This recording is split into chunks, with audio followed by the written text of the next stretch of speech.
Vamos lá. Boa noite. Sejamos bem-vindos mais uma vez Estão me ouvindo bem? A esta oportunidade bendita que temos de ter o estudo do Evangelho. Para hoje, nós temos o capítulo 11 do Evangelho de Marcos, e que nos traz uma reflexão sobre 4 itens que nós vamos observar. Vai do versículo número 1 até o versículo número 26. Esses versículos, os versículos se dividem. A entrada triunfal de Jesus em Jerusalém, a figueira sem fruto, a purificação do templo e o poder da fé. É um pouco longo, eu consulto os nossos expositores dos evangelhos que aqui estão presentes, se devemos ler totalmente ou vamos pelos subtítulos. E analisamos um por um. Cecília, Dourado, Rose, essa é a prece, gente, a prece, eu confundi com pressa. Então, Marcelo, me perdoe. Você também não falou nada, né, Marcelo? Eu achei que você ia fazer só uma introdução, né? É porque você é novata no grupo, ô Sibeli. Você é novata no grupo. É verdade, eu preciso recapitular o que me ensinaram lá, porque eu sou nova aqui. Muito bem, Marcelo. Então, é todo seu. Então, vamos nos posicionar calmos e tranquilos e abertura para o Marcelo proferir a prece. Então vamos fechar nossos olhos, vamos elevar nossos pensamentos a Deus, nosso Pai, e ao Mestre Jesus, e pedir a espiritualidade que está nos acompanhando em nossos lares mais essa noite, que possamos aprender mais sobre o Evangelho de Marcos e que possa isso servir em nossas vidas para nos tornar melhores nessa jornada terrena que temos. Que assim seja. Muito bem, obrigada. Então, recapitulando, né, nós vamos fazer uma leitura total ou, peço a opinião de todos, fazemos item sobre item, para ficar mais fácil a nossa palestra, ou nossa análise, né, seria o caso. Né? Alô?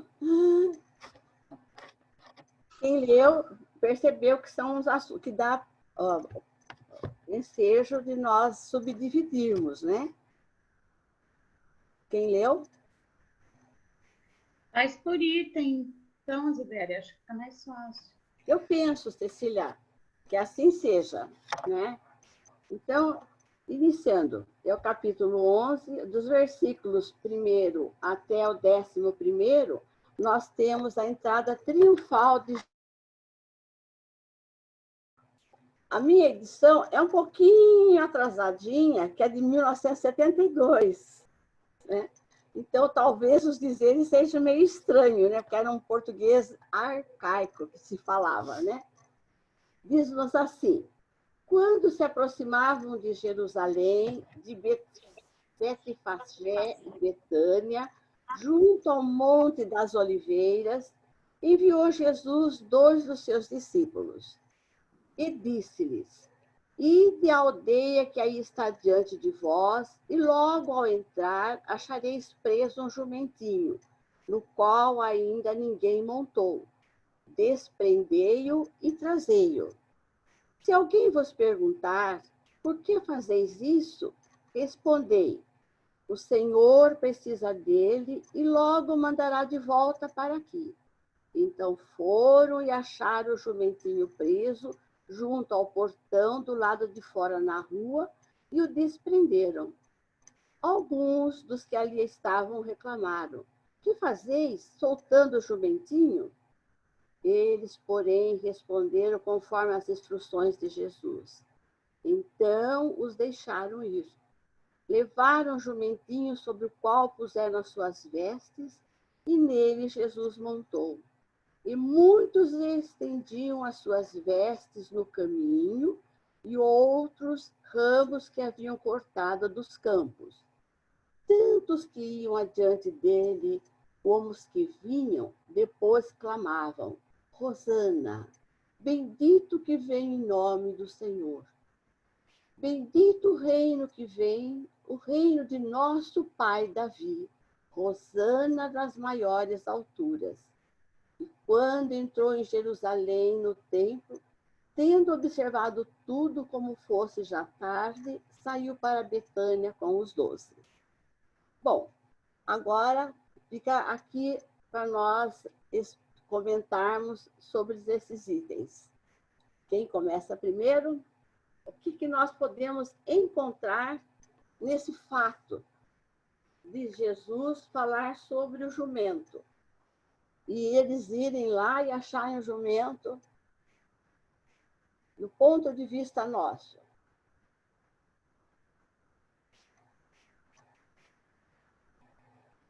Alô, expositores do Evangelho, vocês têm muito mais a similaridade com o Evangelho. Talvez possam nos ensinar algo. Falando com a Rose. Ô, Radal! Diz para nós. Ele apenas seguiu uma profecia, né? Profecia de Davi.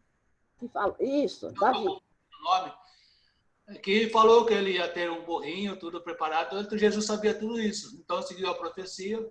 Não, tinha que... porque foi falado para a filha de Sião, né? A filha de Sião, através do rei Davi, né? Que viria um outro rei, com uma doçura, etc. Mas assim, isso. Ia usar um burrinho, todas essas coisas. Então, ele seguiu a profecia. Ele seguiu o caminho que ele estava destinado, ele sabia que estava fazendo, sabia que ia para o caminho de ser crucificado, né? Ele mesmo se dirigiu para esse caminho, ninguém guiou ele para isso. Então, ele estava seguindo a profecia. Profecia de Zacarias. Oi, Yara. É Zacarias que ele está cumprindo essa profecia, né? Então, é do Zacarias, não é do rei Davi? Não, é Zacarias, né? Oba, gostei. Versículo, eu sei que era uma filha de Sião que disse, né? Que era a profecia, né? Nessa profecia, está dito que o rei vem em encontro de seus montado num jumentinho. Ele chega montado num jumentinho, mas para a gente ver que se fosse ao contrário, se fosse um rei, realmente ele não viria com um jumentinho, ele viria a cavalo. Então, ele está cumprindo mais uma vez. Então, tudo que Jesus faz tem sempre um motivo, tem sempre...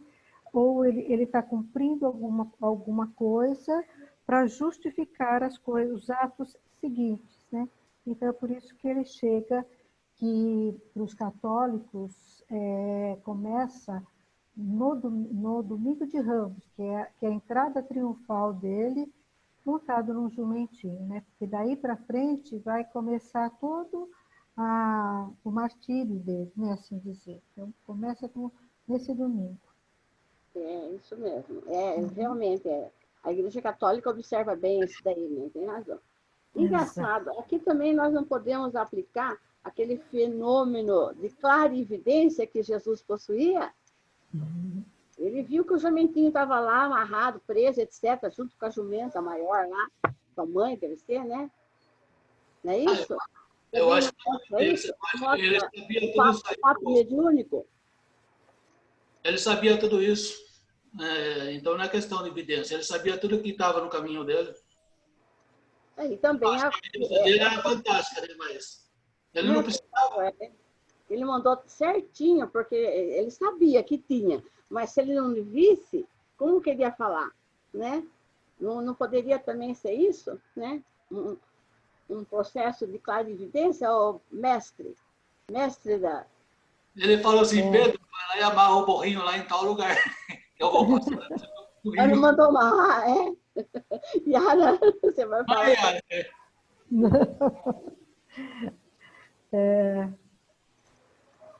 É bem interessante, mas eu acho que ele só estava mesmo cumprindo todo um ritual, que por ele tinha que passar por tudo isso. Então, ele vai se utilizando daquilo que ele tinha, e como ele precisava cumprir essa profecia, então ele entra mesmo montado no jumentinho, né? Verdade.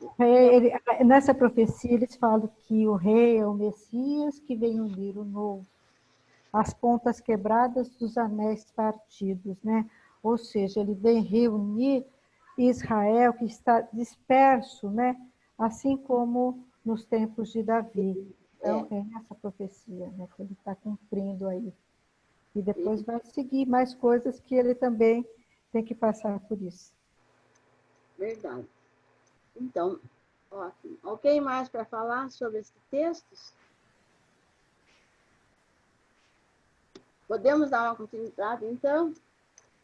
Logo em seguida, que são os versículos de 12 a 14, nos apresenta a figura sem fruto. No dia seguinte, quando saíram de Betânia, teve fome. E vendo de longe uma figueira com folhas, foi ver se nela, porventura, acharia alguma coisa. Aproximando-se dela, nada achou, senão folhas, porque não era tempo de figos. Então lhe disse Jesus: nunca, jamais coma alguém fruto de ti. Seus discípulos ouviram isto. Temos alguma observação nesse ponto?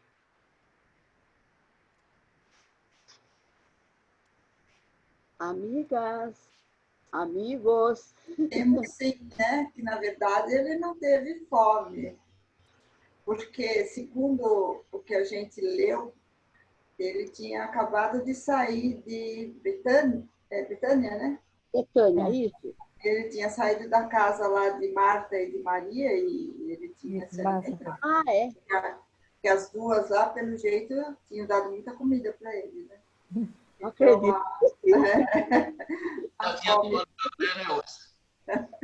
A fome que ele sentia era uma fome espiritual, né?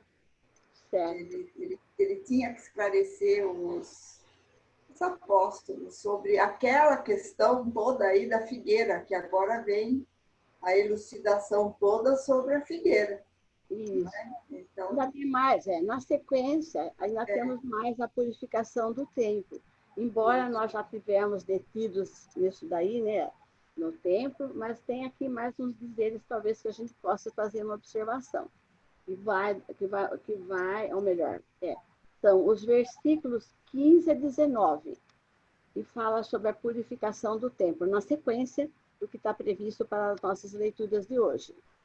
E foram para Jerusalém, quer dizer, saíram lá de Betânia, estão indo para Jerusalém. Entrando ele no templo, passou a expulsar os que ali vendiam e compravam. Derrubou as mesas dos cambistas e as cadeiras, dos que vendiam pombas. Não permitia que alguém conduzisse qualquer utensílio pelo templo. Também os ensinava e dizia: não está escrito: a minha casa será chamada casa de oração para todas as nações. Vós, porém, a tendes transformado em covil de salteadores. E os principais sacerdotes e escribas ouviam estas coisas e procuravam modo de lhe tirar a vida, pois o temiam, porque toda a multidão se maravilhava de sua doutrina. Em vindo à tarde, saíram da cidade. Essa parte a gente falou alguma coisa, mas se tem algo a acrescentar, eu penso ser ótimo. E aí, Rose? Acho que é uma sequência, né, Sibeli? Porque ele saiu da cidade dele, tinha muita gente. Aí ele passou pela figueira, viu a figueira bonita, com as folhas bonitas, tudo verdinha, mas não tinha fruto, não dava fruto. É lógico que podia questionar ele, mas não é época de figo, né? Mas não é essa a questão. Aí ele foi para a cidade. Ele viu toda aquela coisa, toda enfeitada, todas aquelas coisas, com bandeirinha, todas essas coisas. Então, ele é a mesma coisa, quer dizer, ele associou a figueira sem o figo, sem o alimento, com a igreja. que também não dava o alimento que o povo precisava, né? Porque era só enfeite, era só boniteza. Mas a essência mesmo do ensinamento, que além de matar a fome material, buscar matar a fome espiritual, também a igreja também não oferecia isso. Você falando algo, eu me lembrei de algo. Essa entrada triunfal de Jesus, né? Em que o povo pôs os ramos, tudo, como se faz hoje a Igreja Católica na Semana Santa, né? Que é o Domingo de Ramos, que eles fazem uma homenagem a Jesus assim. Faziam. Você veja bem, o povo idolatrou a chegada dele lá, mas na hora de falar para soltar Jesus ou Barrabás, eles falaram, solta Barrabás. Você percebeu como não entenderam nada da mensagem de Jesus? Né? E aí, Rose, não é verdade? Lembrando isso, né? Eles não puseram os panos e depois ele não foi para ser julgado? Yara e Rose e outros demais do Evangelho. Né? Agora, ele falando, né, de todo o arabesco, de todo o que existia lá no templo, né? E depois lembrando que o povo pôs até vestes, né, para eles passar com o jumentinho em cima, e depois, na hora, solta Barrabás. Né? É estranho, né? Tem algo para... Yara? Rose, vocês sempre tem algo para nos acrescentar. Eu acho que o áudio dela está fechado. Yara, você está falando Fala, Yara. Teu áudio está fechado, Yara. Fala. Eu estou dizendo que toda essa manifestação feita por eles, porque eles pensavam que aquele Messias que viria, né, para libertar o povo do domínio dos romanos. Então, eles estavam fazendo isso, comemorando, porque eles achavam realmente que Jesus era aquele que iria libertá-los, que fosse um guerreiro, que fosse lutar por eles. Então, essa é toda a manifestação deles. Eles ainda não entendiam verdade. A presença, né, o que representava Jesus. Aí, sem contar que o templo era suntuoso, né? Foi essa até a comparação que ele faz com a figueira, aquela figueira maravilhosa, cheia de frutos e folhas. E aquela cidade, aquele templo maravilhoso, aquele templo suntuoso, né? Onde acontecia de tudo. Aliás, as pessoas muito ricas deixavam toda a riqueza no templo. Que vendiam animais, e ali tinha a moeda do templo, que era o que valia, era a moeda do templo. Era específica do templo. Eles tinham que trocar as moedas pela moeda do templo. Então, era feito um câmbio, o que era importante, né? Ali? Era o câmbio, então era importante o material. A parte religiosa foi ficando, na verdade, foi quase que deixando de existir. Então, era uma religiosidade que não existia, não tinha. Era aparente, era só aparente. Eles eram, assim, nossa, uma fé aparente. Rose, hoje em dia está diferente. Eu ia falar isso. Em alguns lugares continua a mesma coisa. A gente viu um desses nesse final de semana, né? E depois tem uma coisa. Você viu? O Messias, ele era esperado como um rei mesmo, como uma autoridade, como alguém da realeza. De repente vem um cara montado num burrico, né? Que julgamento que se faz, porque naquela época tudo era julgado. Então existia uma dúvida entre eles, que eles também não saberiam julgar aquela situação. Então era mais fácil condenar o Barrabás, que era um ladrão às claras, vamos dizer, né? Do que uma dúvida. Porque Jesus é verdade. Então, eles ficaram entre a cruz e a caldeira. Então, vamos matar logo, vamos salvar logo Barrabás, porque assim a gente se faz de bonzinho. Melhor se fazer de bonzinho que ladrão do que a gente ser julgado como mal porque condenou um Messias.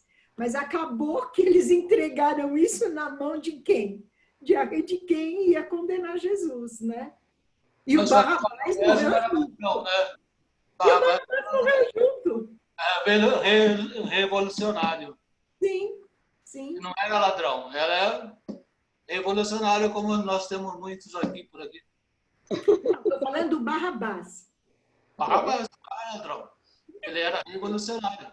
Sim, mas para eles era um ladrão, né? Ele foi julgado não como revolucionário, mas como ladrão. E Jesus era subversivo. Se a gente for parar para pensar, nos tempos de hoje, ele era um subversivo, né?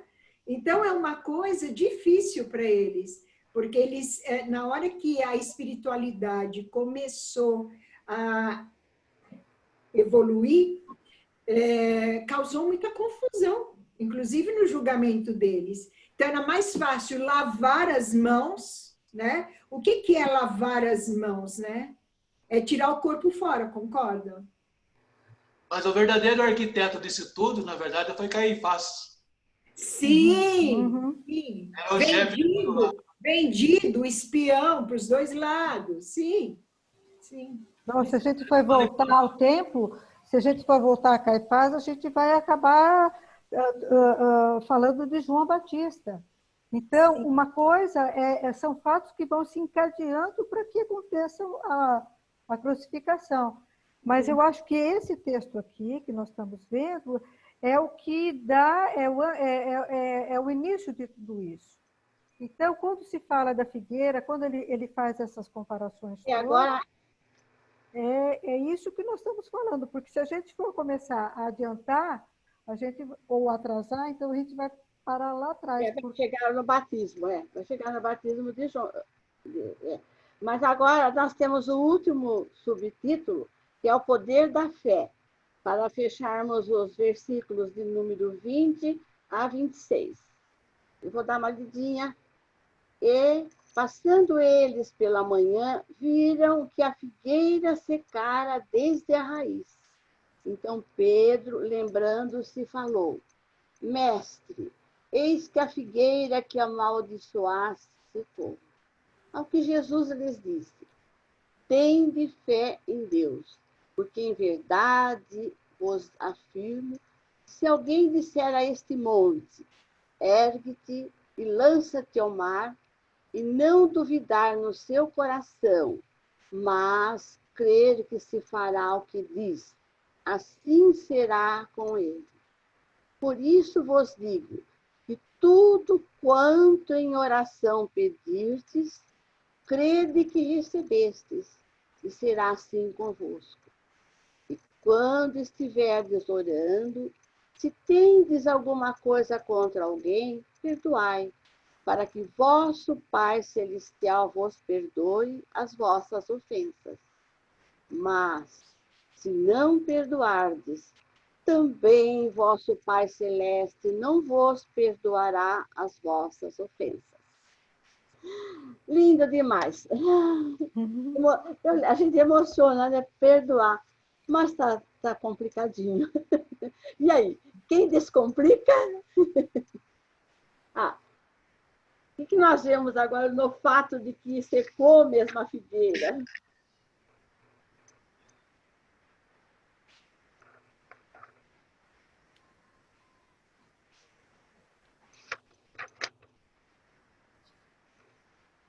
Por que ela secou tão de repente? Veja, ele foi num dia e voltou no outro.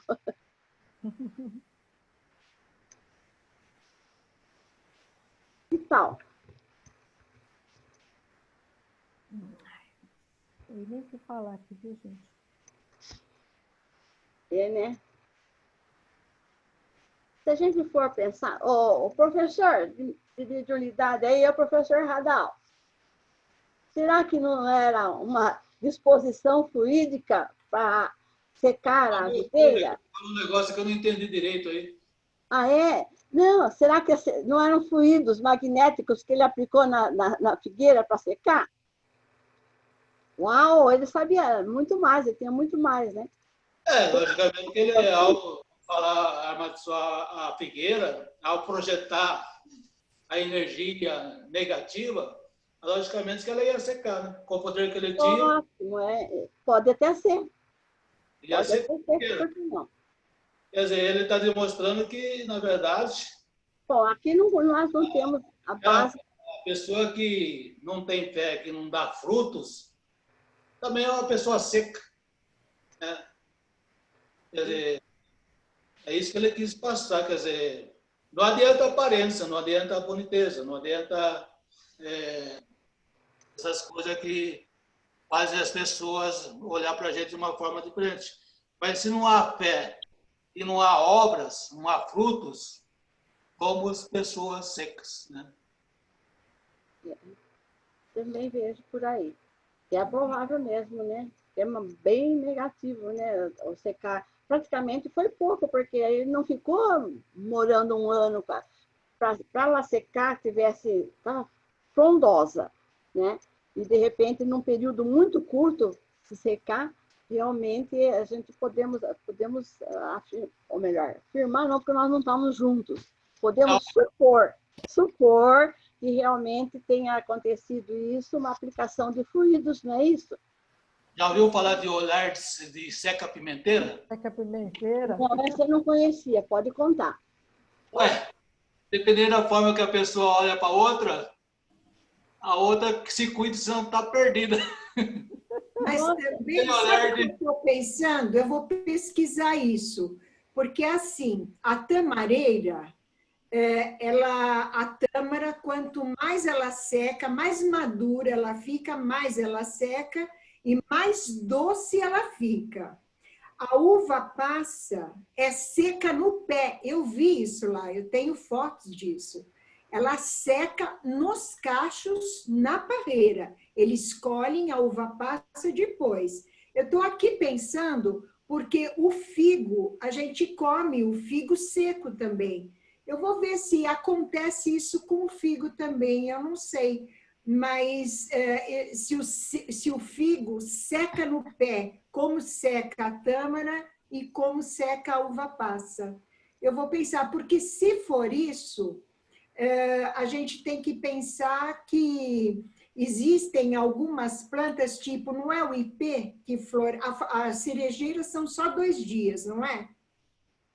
Que ela floresce e morre. Aí tem várias frutas e flores que acontece isso, né?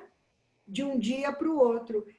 Eu vou pensar, vou pesquisar se o figo seca no pé, assim como a tâmara e a uva. Porque aí é para a gente pensar se existe um período para que isso aconteça. E talvez ele tivesse adiantado isso fluidicamente para que depois essa árvore, sempre que a pessoa visse o fruto secando, fizesse um certo exercício, porque existia muito isso na época, né? A gente vê que a azeitona, ela é preta quando ela está madura. Ela é verde quando ela está verde, quando ela não está madura. Então, eu acho que tem muito disso por lá. Muito, muito. Mas, Maria Augusta, mas aí não secou o figo, secou o pé. O pé. Então, mas tem plantas que quando a gente... Não, olha, eu acredito durante um período, né, que ela hiberna, ela não produz nada, ela dorme. Então, a gente precisa ver também isso, se isso não foi usado como figura. Aí acaba a energia. Eu acho que é bem provável isso. Talvez ela floresce, fica bonita, e depois vai secando, vai acabando a energia dela. Então, mas depois ela renasce. O outono, elas perdem a folha, elas perdem tudo, porque elas reservam energia para depois. Eu acho que é uma coisa para a gente pesquisar e pensar, porque é uma renovação isso, se a gente parar para pensar, né? E sendo ele quem ia matar tirar a vida, ele não mataria a árvore, é assim que eu penso. Ele renovaria. Eu andei lendo aí, parece que a intenção era bem simbólica, né? Era uma analogia. Porque o efeito de palavras da época era muito pequena. Eles Sim. não tinham esse poder das palavras na época. Eles Então, usavam eles imagem. representavam através de imagens, né? Faziam toda aquela representação, como ele fez no templo, né? Sim. Depois, um pouco depois, ou um pouco antes, segundo os dois aí, o Mateus e o Marcos. E então ele faz toda aquela representação simbólica através da árvore. Então, pode ser que não tenha acontecido, que ele fez aquela encenação. Dizer, aquela passagem dos peixes, eu já ouvi, inclusive, algumas interpretações de Evangelho, que aquela passagem dos peixes que enche a barca era uma piracema. O que é importante que eu vejo aí é que ele estava mostrando aos seus discípulos, porque ele estava acompanhado dos 12.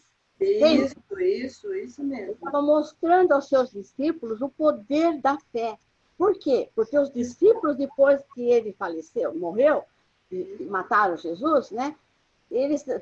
Foi quando eles despertaram e reviram os ensinamentos e começaram a batalhar meio medrosos mesmo, porque a época estava difícil para eles, que começaram a trabalhar e propagar os ensinamentos de Jesus. Porque até aquele momento eles não estavam acreditando muito nas coisas de Jesus. Eles acompanharam, né? Mas sabiam que podiam ter como um mestre, mas eles não sabiam como. Então, Jesus usou disso, eu tenho certeza, e eu até parece que eu vivi na época, não é? Se nós analisarmos, vamos ver o que ele estava mostrando para os discípulos, né? Ele mostrou a figueira para os discípulos, ele mostrou o templo de como deve ser para os discípulos, não é verdade? Mostrou a humildade quando ele aceitou sentar no... Por favor, posso dar uma modesta contribuição? Eu também estou aqui. Ótimo, bem-vinda. Posso falar, Rosibéria? Então é o poder da fé, porque é o poder da fé. Pronto. Pode falar, Margarete. Pode falar. Margarete. Então, eu vejo assim, a figueira, na verdade, era o símbolo da religião em Israel. Né? E você lembrou bem. E assim como existe a videira, né? Todos, assim, existe sempre a simbologia. Naquele lugar, muitos religiosos, mas eles não deixaram nenhum ensinamento de verdade, né? Ele não frutificou. Então, e a gente tem que lembrar, né? Sempre que na cultura hebraica, né?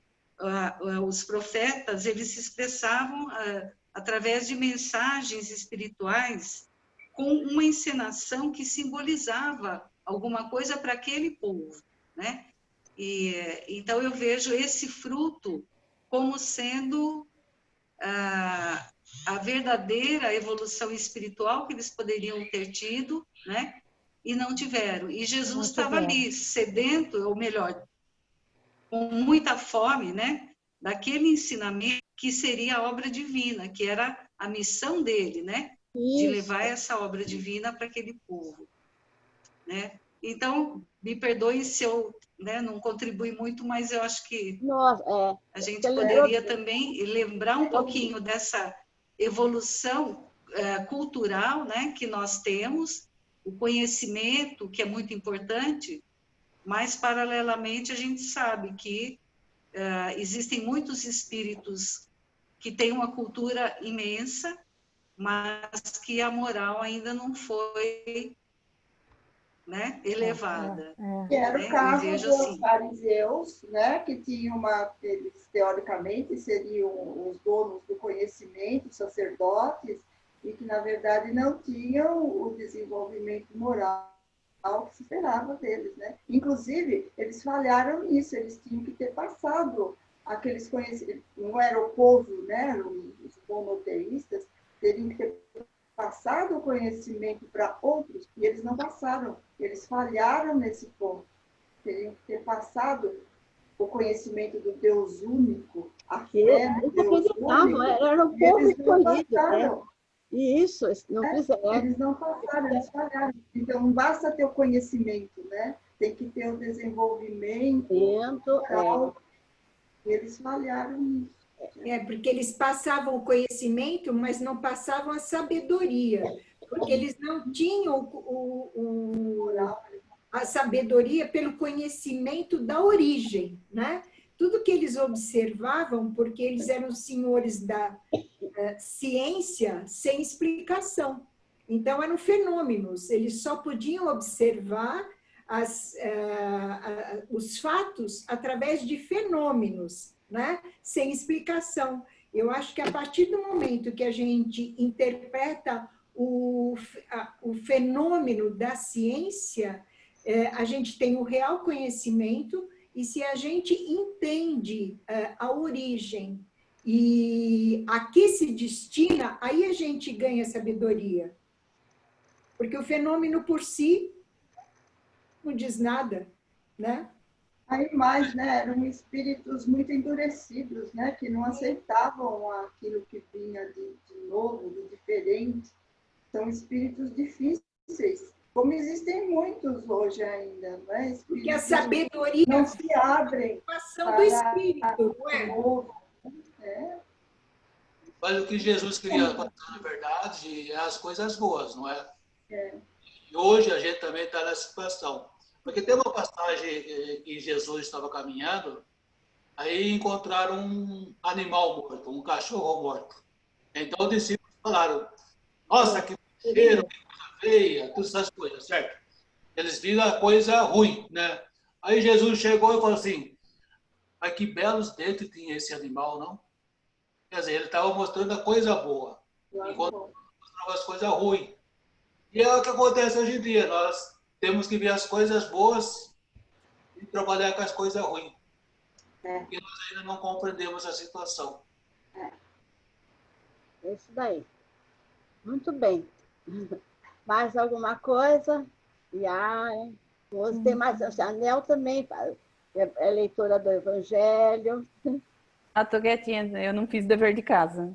Não pesquisei nada.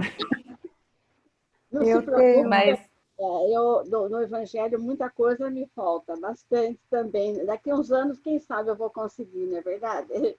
Mas eu vejo nessa lição o poder da fé, realmente foi mais um ensinamento maravilhoso, não só para os discípulos, como para nós, porque a fé tem que ser inabalável sempre, em todos os momentos da humanidade. Certo? Expositores do Evangelho. É o que está faltando. Não é, a fé é uma construção, né? Nós estamos construindo a nossa fé. E ela vai se solidificando. Me chamou muita atenção, porque o Kardec fala isso, né? Viu o Radal, Léo, Yara, nós aqui falamos sobre o Nossa, né? Você começa a atenção, né? Que muitos que falam, que fazem o Evangelho, falam bonito. Sim, Rose, Yara, Radal, né, que faz o Evangelho. Eu adoro ouvir, menina. Faz um ano que eu não faço Evangelho, então eu estou fora na lista. Pois é. Eu também. Graças ao Espiritismo, a nossa fé está sendo renovada, gente. Porque nós estamos com fé, com firmeza, estamos atravessando uma dificuldade, estamos conseguindo dar risada, gente. Graças a Deus, estamos bem. A Sibéria está vendo nada bom. O que foi? Fala, vendo os dentes bonitos do cachorro. Você falou, não entendi, desculpe. Estou falando que você está vendo os dentes bonitos do cachorro morto. Eu estou vendo. Mas é o lado, nós temos que ver isso, gente, não é verdade? E procurar, porque Jesus, gente, por mais que a gente tente desvendar tudo, né, não chegaremos, né? Ainda eu creio que demoramos mais um pouquinho e chegaremos lá. Bom, e aí, pessoal? Eu estou só falando de mim, assim não vale. Tá muito bom. Acrescentamos mais um pouquinho, mais o poder da fé, nós vimos aí como que é maravilhoso. Posso falar um pouco? Pode, à vontade, Rita. Eu acho que essa parábola da figueira estéril, né, ela realmente nos dá um ensinamento muito forte na questão de todo mundo tem que pensar que nós somos iguais, não tem ninguém melhor que o outro, né? Então a figueira, por mais vistosa que pudesse parecer, ela na verdade estava seca, ela estava desprovida de frutos, mas ela mostrou parecer uma coisa que na verdade ela não tinha. Assim como os religiosos daquela época, que também estava todo sempre mostrando algo que na verdade não se praticava, né? Então, eu acho que é mais no sentido da gente se submeter ao amor, né? Pensar na igualdade, na irmandade, e não querer mostrar aquilo que nós não somos, né? Muito pelo contrário. Então, acho que também é uma coisa que me marca muito nessa parábola, mostrar uma coisa que nós não somos. Então, ela é toda bonitona por fora, mas desprovida daquilo que a gente, da nossa essência, né? Daquilo que realmente, que de fato a gente precisa cultuar, ter, trabalhar, né? Desabrochar na gente. Então não adianta mostrar uma coisa e na verdade por dentro sermos secos. Então é uma mensagem que essa parábola me traz. É verdade. Eu tenho uma passagem do Allan Kardec também falando sobre isso. E ele fala que simboliza tudo, que a figueira simboliza tudo aquilo que as pessoas têm possibilidade de fazer e não fazem. Elas têm todos os meios de ser úteis e não são. Todas aquelas utopias que nos são passadas, aquelas coisas que a gente pode futuramente fazer e alguma coisa que a gente possa fazer futuramente não faz. Porque são sistemas assim ocos que não tem nada para trazer, né? São doutrinas carentes, muito carentes de bases sólidas, né? E que falta também, simboliza também essa falta de fé, aquela fé produtiva, aquela fé que a gente vai conseguir transpor montanhas com ela, né? Porque são a fé, essa fé que vai nos ajudar, que nos vai trazer, vai fazer com que essa figueira dê fruto, né? Que realmente é para isso que ela é a árvore, ela é uma árvore frutífera, então que a gente também possa conseguir fazer tudo isso, né? Possa ter essa fé inabalável que transpõe montanhas. Verdade. É isso daí. Mais alguém para fazer alguma observação, acrescentar?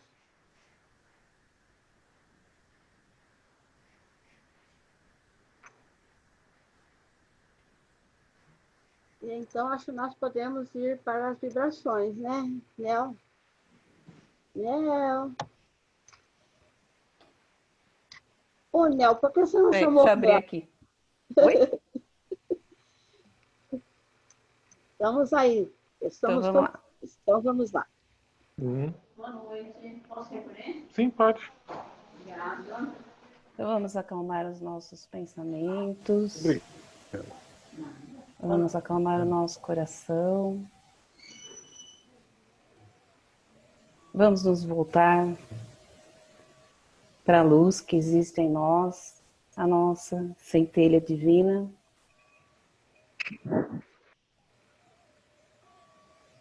Vamos imaginar esse ponto de luz no nosso coração e que ele vai se ampliando, nos envolvendo, se esparramando pelo ambiente e em pensamento nos encontramos como a força do nosso coração, do nosso pensamento, como uma grande luz cheia de amor, de carinho, de respeito, e que essa luz vai se ampliando, abraçando e se encontrando com outras luzes pela terra, com os irmãos que já despertaram em todas as filosofias, religiões, ideologias, todos como filhos de um mesmo Pai, abraçando o nosso planeta com carinho, com respeito, com gratidão pela nossa Mãe Terra, envolvendo todas as suas águas, os seus continentes, os animais, abraçando todo irmão que ainda está a caminho do despertar, que todos possam ser tocados pelo amor de nosso Pai.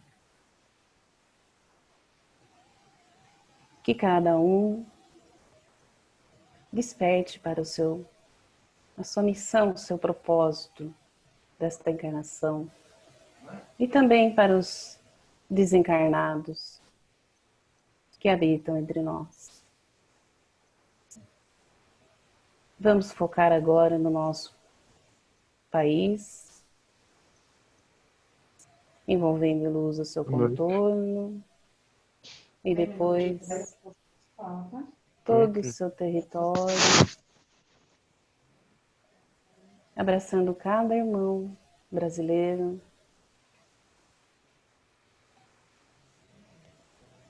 que sejam mais fraternos uns com os outros, que tenham mais respeito, abraçando também toda a governança em todas as esferas. Vamos focar na nossa cidade, passando por todas as ruas, entrando em cada lar, deixando o afeto, a necessidade de carinho, de respeito entre todas as famílias, abraçando os nossos irmãos que vivem nas ruas, que possam sentir nesse momento um aconchego para vencer as suas difíceis provas. Vamos passar também nos asilos, nos orfanatos, nos presídios.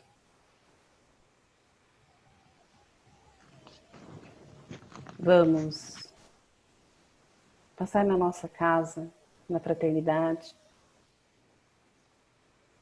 envolvendo toda a construção em luz, deixando lá os bons fluidos, tentando contribuir um pouco com a espiritualidade.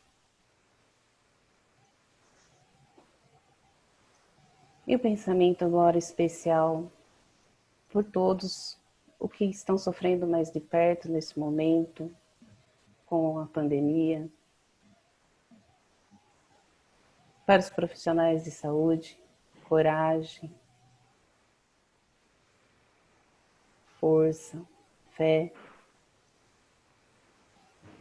para aqueles que partiram, que desencarnaram, que sejam acolhidos no mundo espiritual, para as famílias, o consolo.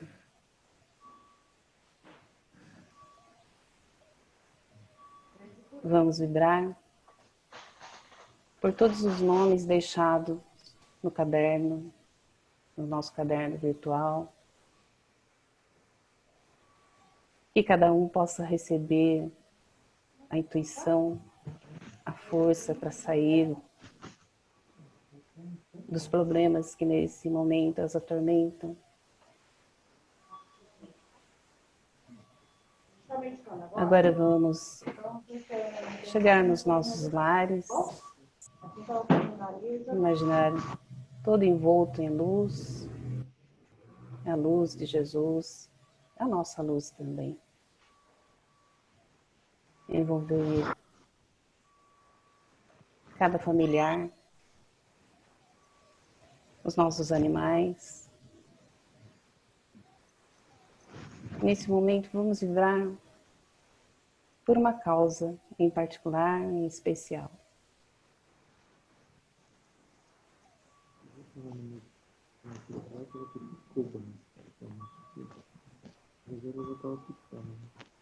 E agora vamos vibrar pelo nosso grupo,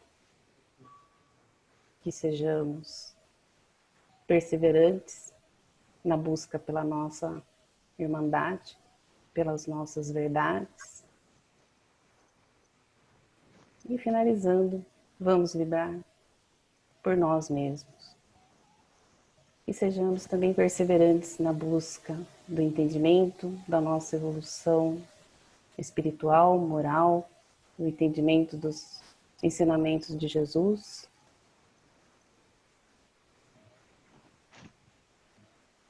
Na busca do amor por nós mesmos, do amor ao próximo, do amar a Deus sobre todas as coisas.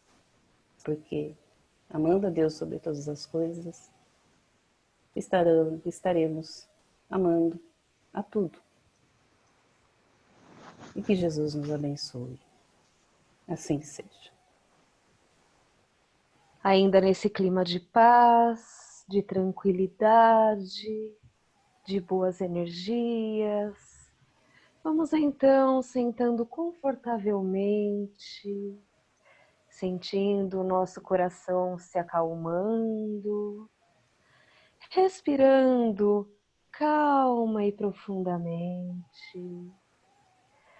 Vamos então relaxando os nossos pés, sentindo os nossos dedos dos pés recebendo calor, recebendo carinho. E assim seguimos relaxando as nossas pernas, as articulações dos joelhos, os músculos da perna, relaxando os ossos do quadril, respirando calma e profundamente, sentindo agora as nossas pernas leves e relaxadas. Podemos então relaxar o nosso abdômen, a nossa coluna, sentindo os nossos ombros leves, relaxados. Essa leveza se estende sobre os nossos braços, as articulações dos cotovelos, dos dedos das mãos, sentindo o nosso corpo leve e relaxado. Podemos agora movimentar o nosso pescoço, relaxando, deixando que ele fique solto, leve.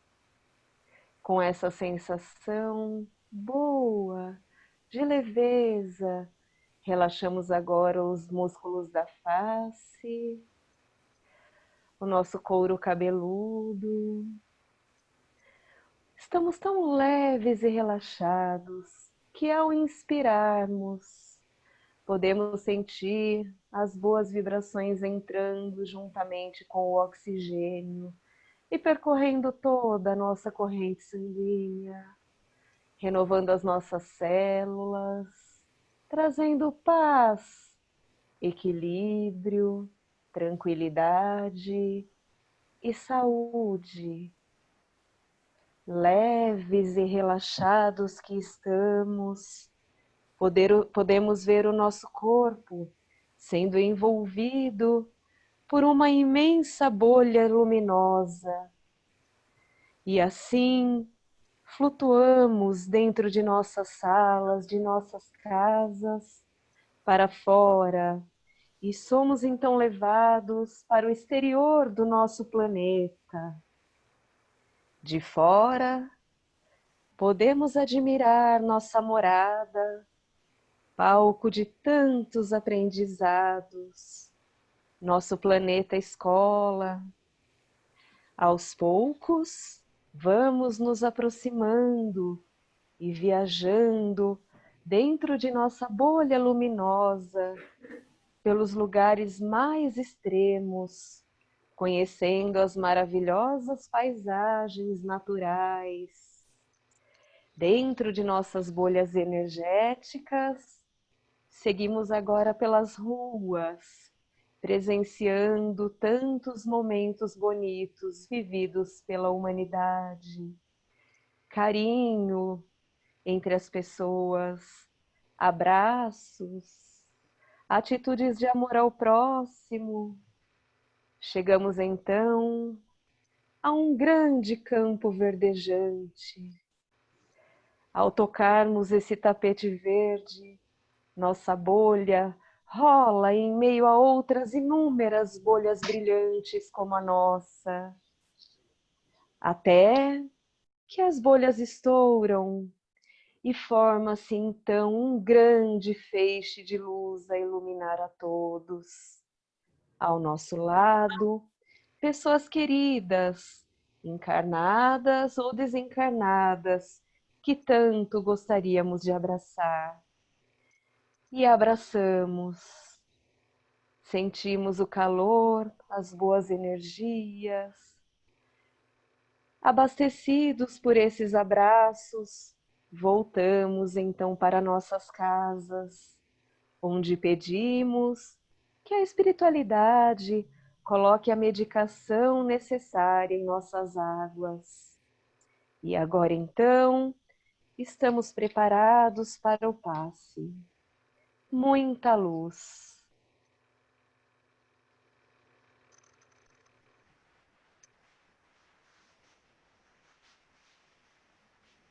Graças a Deus e a Jesus, e que assim seja. Ainda mantendo esse padrão mental, vamos firmar nosso pensamento mais uma vez a Deus, nosso Pai, e ao Mestre Jesus, e agradecer pela reunião dessa noite, pelo estudo que fizemos, que essas mensagens e esses ensinamentos possam ficar impregnados em nosso coração e mente, para a nossa reflexão, e que possamos estar reunidos na próxima semana para mais um estudo. Que assim seja, graças a Deus. Graças a Deus. Amigos, obrigada pela ajuda bendita e por essa hora misericordiosa que pudemos, né, adquirir mais um pouquinho de conhecimento. E que nosso final de semana seja maravilhoso e, como disse o Marcelo, que logo possamos aqui estar. Um beijão a todos, um abraço e até lá. Beijo, beijo. Boa noite. Domingo, Rose, Yara, Luci, Dani, Andréia, Cris, Mel, todo mundo. Bom fim de semana, até segunda. Até. Bom final de semana. Até Boa domingo. noite, melhores plantas. Beijo, beijo. Domingo estaremos aí. Tudo bem? Estamos aí. Até. Tchau, gente. Obrigada. Até domingo. Valeu. E a